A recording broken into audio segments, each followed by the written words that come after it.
Hey, it's J. T. Also known as JT the LA Storyteller. Here are los cuentos de Los Angeles. Also known as JT the LA Storyteller Podcast.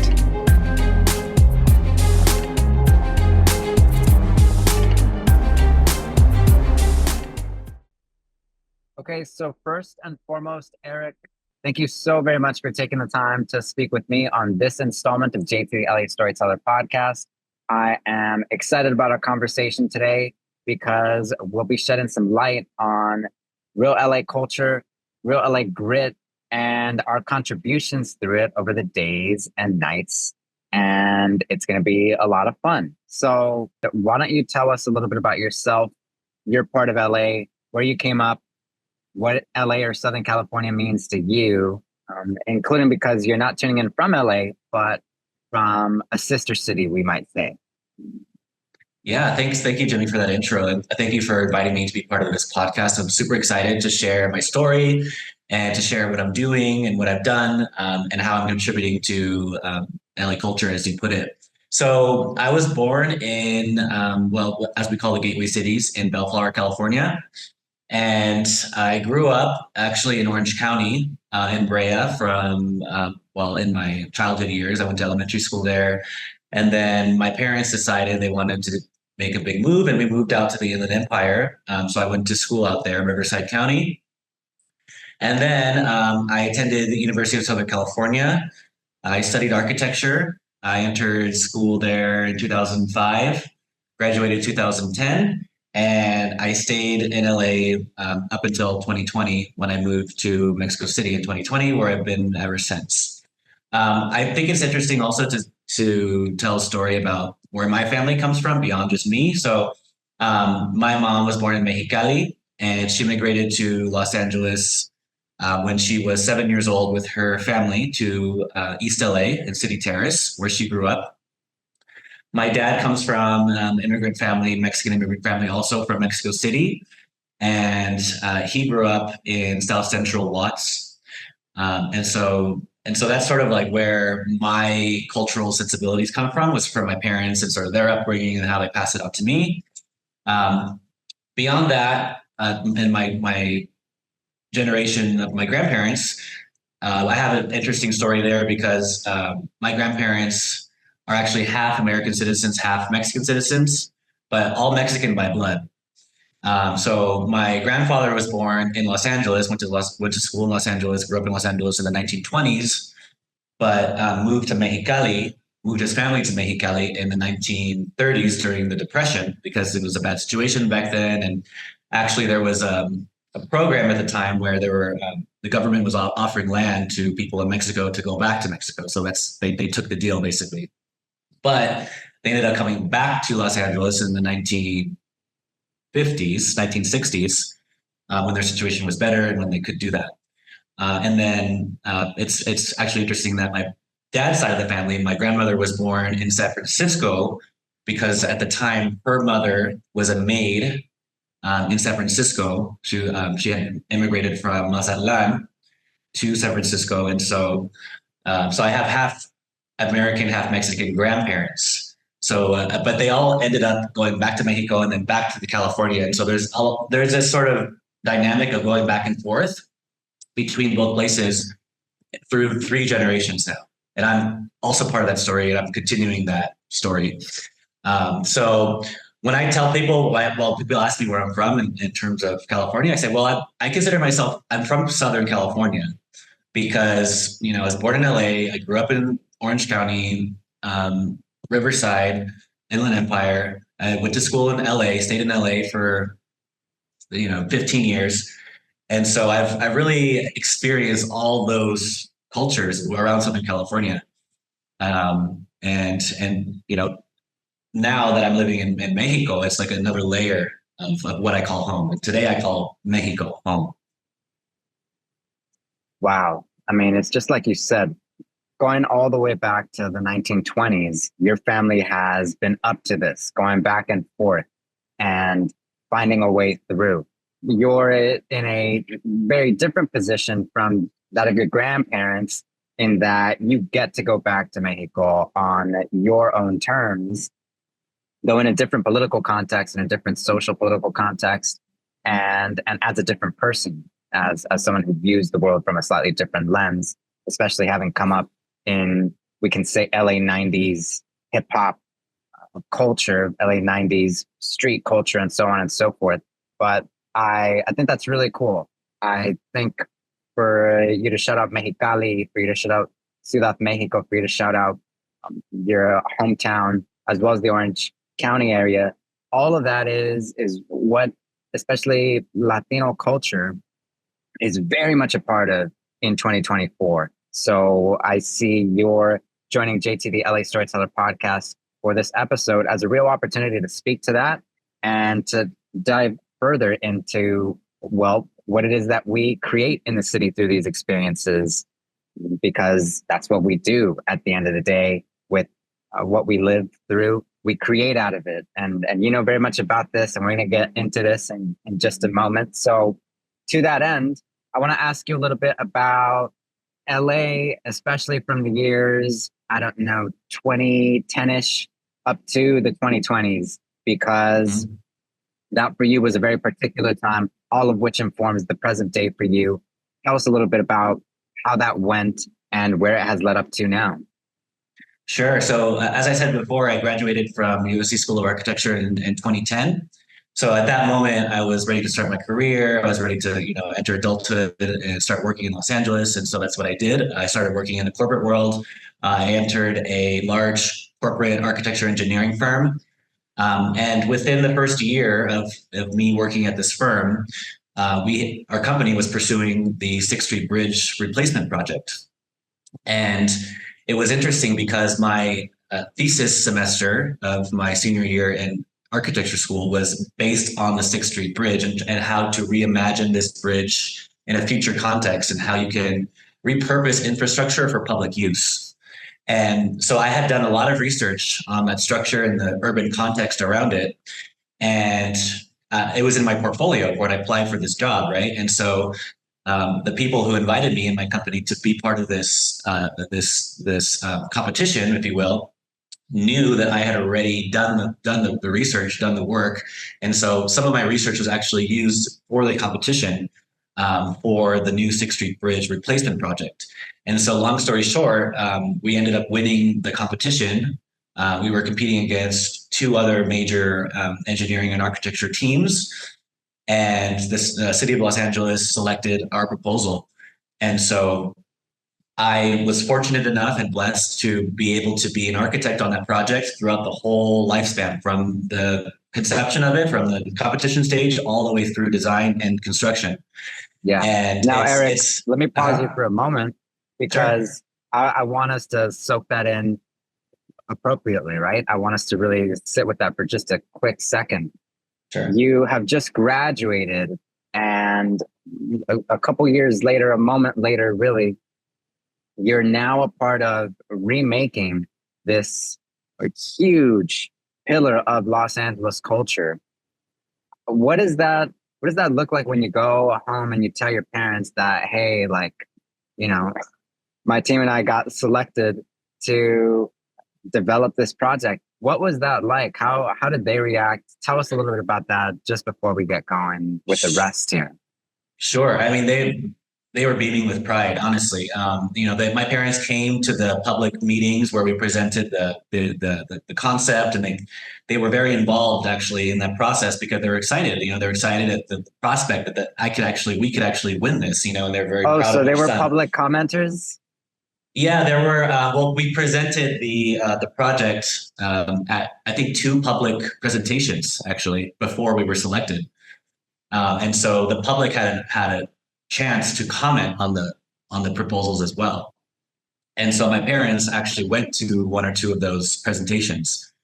So when it was announced that we won the project, I mean, like I said, they were so proud because that structure was also part of their lives. When they were young, and they had memories around that, around that structure and what that means to them culturally. And so yeah, they were just so proud, and they still are. Honestly, they're still very proud. They still brag to their friends, and yeah, they like, oh, my son did that, because they're immigrants. They didn't graduate from a 4-year or 5-year university like I did. That sort of I'm almost living their dreams separately. Yeah, absolutely. Absolutely. Okay. So, I mean, even as a young person in your 20s, to know that now you're going to get to make this contribution to Los Angeles architecture and design, that's got to be a lot to take in too. At some point, you process the news just as you need to, and then you get going on the project, and it's going to take roughly 11, 12 years. Yeah, well, the original time frame was I think it was something like 7 years, but like almost every major infrastructure project in Los Angeles, it dragged on a few years more, and so it ended up opening in 2022. I think the projected opening date was 2019, 2018, something like that. But I was directly involved for 10 years, almost 10 years of that design and construction period. Yeah, absolutely, absolutely. And so you have to tell me a little bit about what it looked like then as you got going on this and as you realized that you had a unique perspective to bring to the table as a first generation college graduate to begin with, and then as a Mexican American, especially, or Chicanx person in Los Angeles. When did it become clear to you that your lens on things would inform this process, or that you would attempt to inform this process through your lived experience? Sure. I think that's an easy question to answer because I think I realized the first day that I was invited to the first meeting by just looking around the room. I was the only Latino person in the room. I was the youngest person by far in the room. And I think I just had a fresh perspective that actually the team was looking for. And, I think that they invited me for a reason, not only because I did the research on the bridge, but I think that they knew that I had a cultural understanding of the place as well. And that was really important, I think, for the development of the design and also just the concept in general. And I think we'll talk a little bit more about that, some of the design, the specifics about the design. But to answer your question, I knew the first meeting, the first day that I was in that room, that, what it meant for me and what it meant for somebody like me. Of course. And a 10-year process is difficult to put into just a few words, but more on this question, because I want to ask a little bit about the tensions that naturally arise when you are such a new and fresh voice on a project such as this, right? I think when it comes to architecture and design in a city such as Los Angeles, a city known for its sort of exploitation via the real estate market as a sort of booming place to go and see, to go and take up space in, regardless of what may already be there. I can imagine that as you enter this project, you see remnants of that. You see pieces of that. The way that projects are even promoted or advertised, one might even say, to a planning committee or the city also tends to have a certain, say, flair or tone to it. I can imagine that you saw this and that at some point you had to speak up, you had to say something, or you had to get active about it, because that's also what we tend to do in the city of Los Angeles, kind of where we do. Sure. I think I had to speak up, and I had to voice, voice facts and educate people actually on many fronts, and whether it had been the public or it had been in, private boardrooms, because, we would present the project every stage of the design to the community, because we wanted community feedback. Right, we wanted to make sure that community felt involved, that they knew what was going on, how the design was progressing. And honestly, there were many times where we were sort of butting heads with the community, because many people, they didn't understand why this project was even needed. A lot of people thought it was just, I don't know what they thought, but they maybe thought it was, a scam, or, some kind of like a devious plan to gentrify Los Angeles. People have those real feelings and those real thoughts, but me being involved with the project and me knowing the history of the project, the history of how we got there went way back to starting in the 1970s, actually, when the first structural deficiencies were discovered on the bridge. And over time, it got worse and worse, and the city would do, sort of Band-Aid repairs every few years. And it just got to a point where it just became too expensive and the bridge was just losing its structural integrity and it had to be replaced. And so that was part of the battle, actually, in trying to explain to the public, this is why we're doing this project, right? It's not because we're trying to gentrify the city. It's just because it needs to be replaced structurally. It just has to be. And so that was a challenge there. But privately, in meetings with the engineers and the architects, there's a lot of egos in the room, honestly. A lot of people think that they know best. There's a lot of, people who have been in their career for 30, 40 years that they think that their opinion or their word is it, right? However, me as a young person and me who understands the culture of the city and from a young perspective, I actually, knew the type of people who were going to use this bridge, right? Who were going to walk across it, who were going to bike across it, who were, going to live around it. Whereas some people that were involved in the project, they're sort of in their glass tower in the sky. They drive their Mercedes around. They don't use this piece of infrastructure like people who live around the bridge would, right? And so I had to, bring those points up, right? I had to bring those points up to the design group, the engineers and architects. Like, look, guys, people are going to climb those arches. People are going to try to do crazy shit, people are going to do donuts on this bridge. It's going to happen, but unfortunately, I think at some points during the design process, aesthetics took the front seat of, safety and durability and those types of things, because, at the end of the day, the companies and the architects and the engineers involved, they just wanted a pretty picture. They wanted the project to look really good on paper and in photos and, for their portfolios and whatever. So that there's a lot of more details in that, but that's in general what happened throughout the whole design process, that whole 10-year span.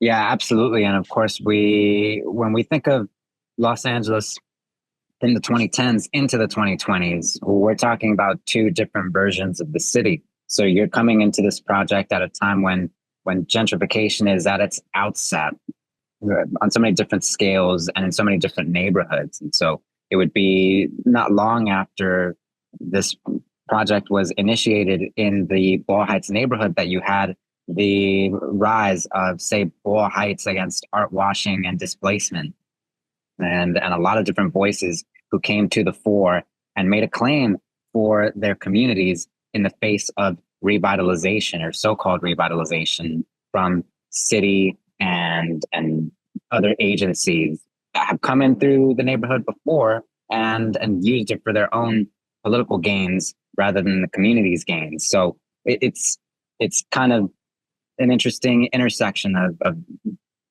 arising in the city at a time when there are so many tensions, given the housing landscape, given the history of redlining, given the history of the freeways that crisscross East Los Angeles more than any other section of the city, and so on and so forth.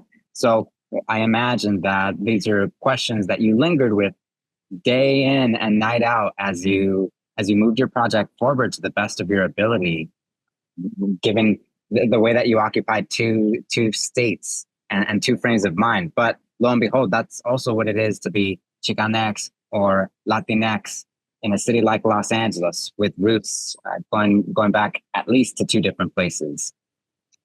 Yeah, and I think it's important to also mention that, this, what you mentioned with redlining and with, all those policies that got the city to where it is today, the design of the bridge was purposefully meant and designed to counteract those forces, right? It was meant to be as accessible as possible for bikes, for pedestrians, for drivers, for you to be able to, for a disabled person to be able to get from the ground level to the bridge deck, because it has two ramps, actually a series of ramps that can get you up and down. It has five staircases on spread throughout the bridge, so that it's super accessible. Like, it's the most accessible piece of infrastructure I think Los Angeles has built in a very long time.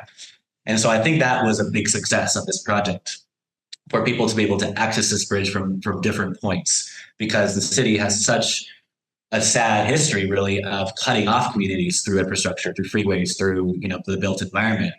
And so the design of this structure was very intentionally built to be accessible in that way.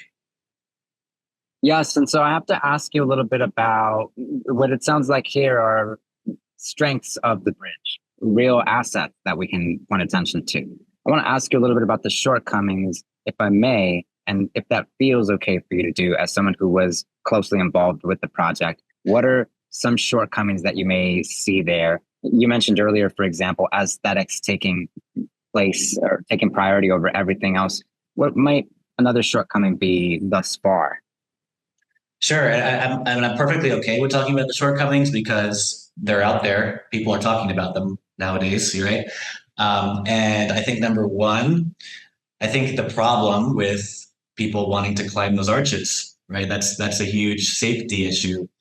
At first, during the early design phases, the engineers were proposing a barricade at the ends of each arch, so that you couldn't get on top of it. But the architects were like, "Oh no, that's ugly. We don't want to do that. It's going to ruin the aesthetic." And so they didn't end up doing that. But we'll see in the future. Who knows if something will be added to mitigate that? And that's unfortunately, if they do that, it'll be an afterthought. It won't be integral to the original design. So that's number one. Number two, and I had a huge part in this actually, was the lighting of the bridge. And we all know the fiasco that's happening with the lighting of the bridge, with who knows who's stealing all the copper wiring, but that's a huge thing that is, that affecting the look of the bridge at night. It's dark, right? It's just completely dark at night when you cross it and when you see it from a distance. I was very integral with the lighting design of that. And I knew that there were going to be hoodlums out there, like they were going to want to mess with the lighting of that bridge, and I had advocated for all the lighting to be out of reach, right? But the way that the lighting was designed, everything's at the ground level. You can easily get to it, right? In the construction documents, we had actually specified, quote unquote, tamper-proof electrical boxes and electrical wiring.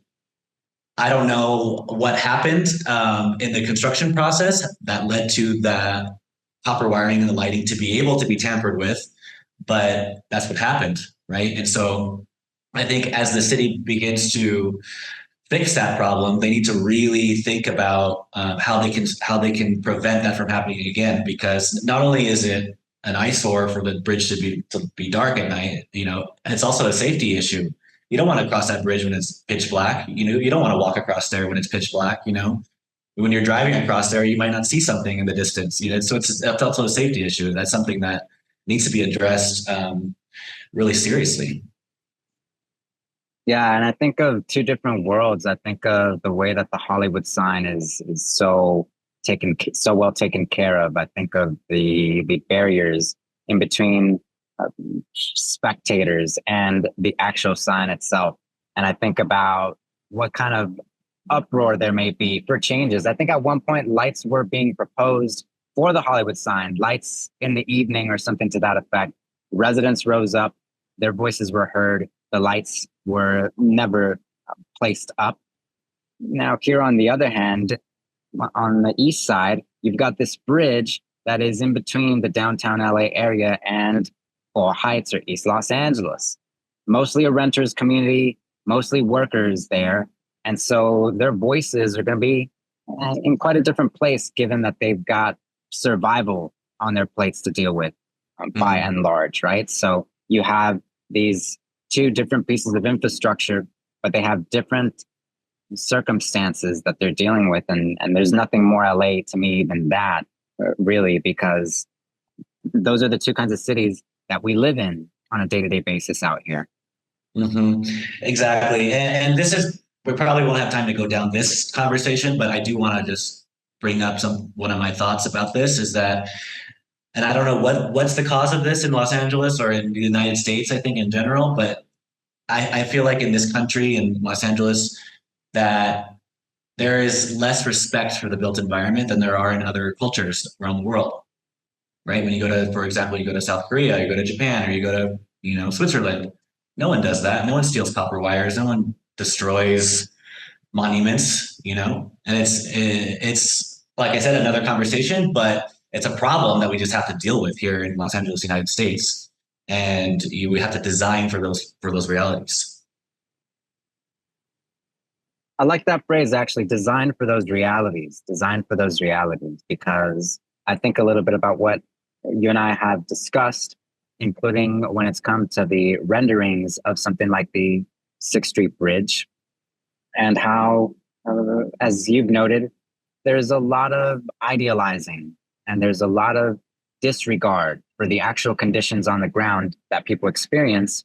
And then lo and behold, we have pretty pictures for a moment or two, maybe something that you would like to snap a selfie to.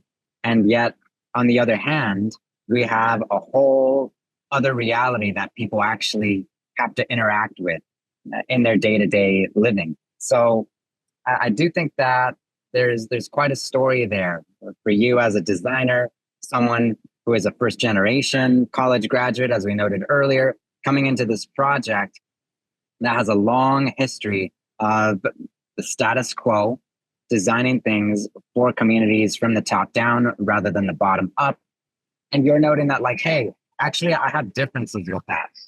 And now, as we think more about design and how you sort of take culture, the culture that how you showcase it, how you get it out for the world to see, you've actually very much gotten into this latter phase, especially after those 10 years with LA, right? So why don't you tell us a little bit about your most recent foray into design, particularly in the world of fashion?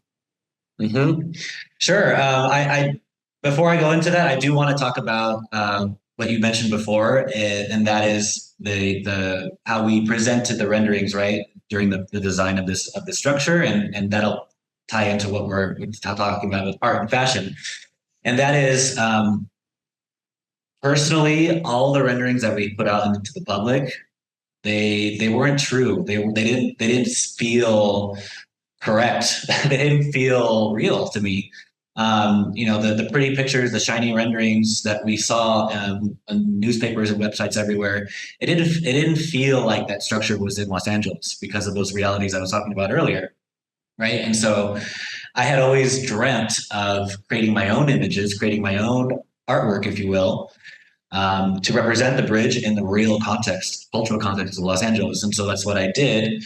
The week of the grand opening of the 6th Street Bridge in 2022, I also created an art exhibition where I showed some renderings that I did that were in my head, that I knew were correct, that I knew were of Los Angeles. And so I created a couple of images, and I also displayed some photos of mine from the past, from the old 6th Street Bridge, to sort of tie in the memories of the past with this vision of the future, right? And the context of the future and the past are of the same character. And so it was a big success. I partnered with Esteban Oriol, who's an amazing photographer, Los Angeles legend, where he displayed some of his photos around the 6th Street Bridge as well.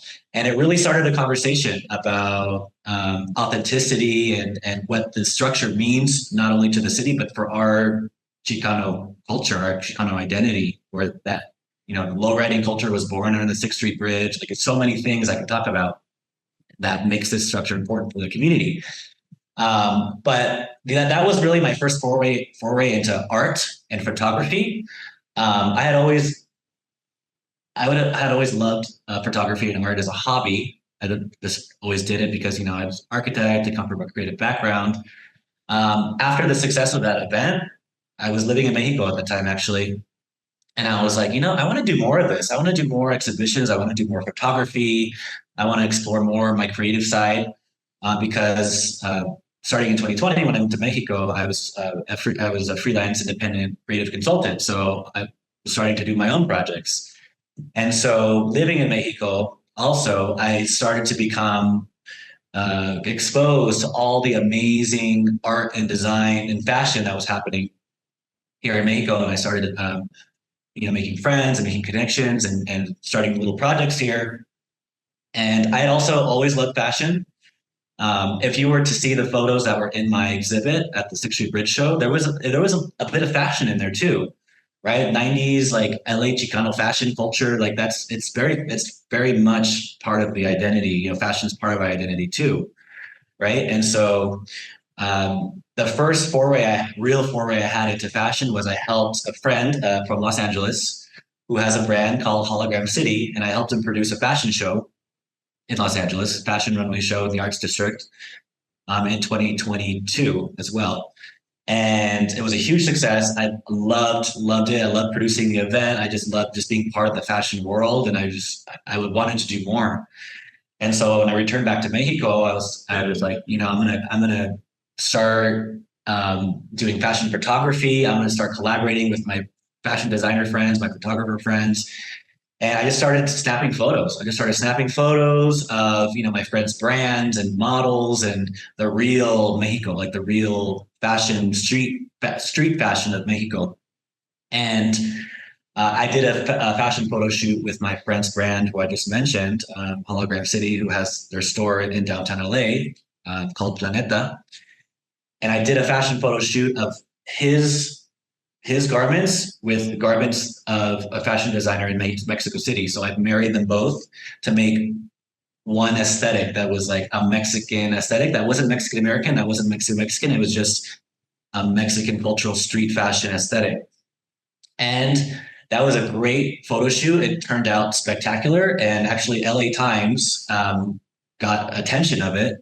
And it's going to be published in the LA Times next week, actually. The fashion photo shoot. Yeah. And also in 2 weeks, I'm doing an fashion pop-up event in downtown LA at my friend's store, who I just mentioned, who I did the fashion show for 2 years ago, called Hablamos Ingles. And I'm actually bringing something like 25 independent designers and brands of street fashion from Mexico City to LA to exhibit their work, to exhibit the amazing talent that Mexicans have, to show Los Angeles, to show our Chicano community, and to bring a sense of pride, actually, that look what we're doing. Look how talented we are. Right? Look what we're able to do. Look at the contributions we're making in this world in art and fashion. And so I'm really, really excited for, number one, the photos to be published in LA Times next week, and also for the show, for everybody to come through and see the amazing stuff that our family is doing on the other side of the border. I'm excited with you 110%. And I have to ask you about No Hablamos Ingles, just the framing of that. How did you come up with that name? What led you to note this? Sure. Well, just to go back a little bit, and I was hinting at this before, that just living in Ciudad de Mexico for almost 4 years now, I've just gotten to know little by little just people in the creative world here. And that accumulation of time, I just began to realize just how abundant the talent here is, and how advanced the talent here is really compared to what people are doing in Los Angeles, United States. I think it's better, honestly. I think it's like the stuff that young people are doing in fashion here is like, it's avant-garde, it's fashion forward, it's mind-blowing, it's incredible. But unfortunately, Mexicans in general, they don't have as many resources that we have in the United States. They don't have money to advertise their brand, or they don't have as access to big fashion shows or fashion weeks in New York City, in LA, or Paris, or whatever. The same way that fashion designers and brands have in Europe and the United States and other more privileged places, right? And so I saw an opportunity there for me to uplift that community, to bring up that community using my own privileges as a double passport holder to be able to bring their work to the US to exhibit in the US and LA, to create that bridge, to create those connections between the sister cities and the sister communities that we have, right? And so also the name of the event, as you asked me before, I actually saw that phrase, no hablamos Inglés, at if you're familiar, there's an art show here during Art Week Mexico City called Materia. And I actually saw that phrase, no hablamos Inglés, on they had a merchandise booth. I saw that phrase printed on one of their shirts. And I was like, that's genius, right? That's genius because number one, the art show that I was at, everybody was speaking English because it's an international show. I mean, people are there from Germany, United States, Japan, whatever. Yeah, everyone's speaking English, but it was really, it was almost like no hablamos Inglés, right? And I love that because in the social context that we're going through here in Mexico, gentrification on an international scale is a problem, right? People are moving here from United States, people are moving here from Europe, people are moving here from Canada, people are moving here from all these places that are much more economically well off, right? And they're buying up, all these places and renting out all these places, and their prices are going up. It's pricing out the people who live here, right? I think that it's a different form of gentrification that we see here than we do in Los Angeles, for example. Because the gentrification that we saw in Los Angeles, it was mostly people moving in from out of state or from more, different parts of California that were more economically well off. But here in Mexico, people are getting displaced by outsiders, by foreigners, which is totally a different thing, right? People who are speaking other languages that are not wanting to integrate with the culture, that have no interest in learning Spanish or, being with the people. And so that was really the inspiration of the name as well, in that everybody involved in this fashion show is Mexican. They're from Mexico. They're born there. They're raised there. There's no outside forces here, right? And so it's almost like reclaiming our identity and who we are. Like we're Mexicans. Like no hablamos Inglés. Somos mexicanos. And I want to create a dialogue around this, right? Because so many people that I talk to here in Mexico, they feel like they have to speak English to be economically successful, or they have to speak English to be able to do business internationally, or to do business, to be a successful brand. But what I'm saying is, you don't have to. Your talent is enough, right? What you do, with the amazing work that you do, that speaks for itself. And you don't have, you don't have to speak English. Be proud of who you are. Be proud of that you speak Spanish, And so what I want to do is have that as part of the messaging behind the fashion show as well, because it's all part of the story. And I'm actually going to have a small a talk actually as part of this event to talk about those issues, because I think it's really important to talk about those issues and talk about that context with the amazing work that you're going to see in the room. So to be sure, for folks who are tuning in and who very much want to participate in this conversation regarding international gentrification and Chicano or Latino or Mexican American culture in Los Angeles as well as beyond, for folks who want to support No Hablamos Ingles, the theory, the practice, and so on and so forth, what is the best avenue for them to take here? How can they support you, your work, and the issues that you're looking to discuss with folks out here? Sure. Well, if this podcast comes out before September 21st, please come to the event. It's on September 21st, 318 West 9th Street, 3rd floor, downtown LA. The event's from 2 p.m. to 9 p.m. And the talk portion starts at 5. And so if you want to actually be a part of this conversation, that's going to be your opportunity. And in terms of getting to the show, are folks purchasing tickets somewhere? Are tickets free or complimentary? Tell us a little bit about that, just so that we're clear. Sure. Here.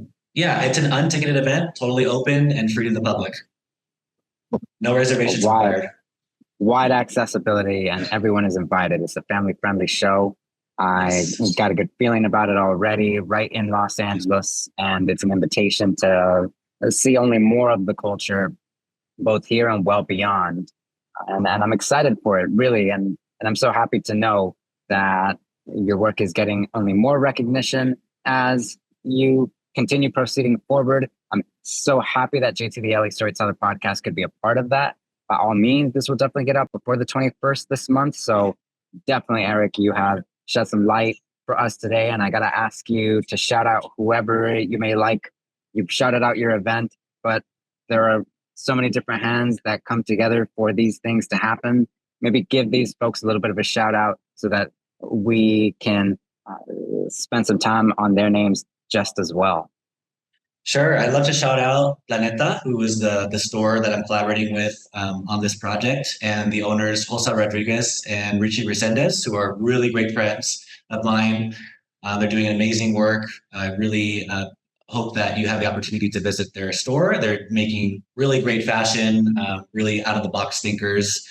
Also want to give a shout out to LA Times Image, who also picked up the story and picked up the photos that are to be published in our magazine next week.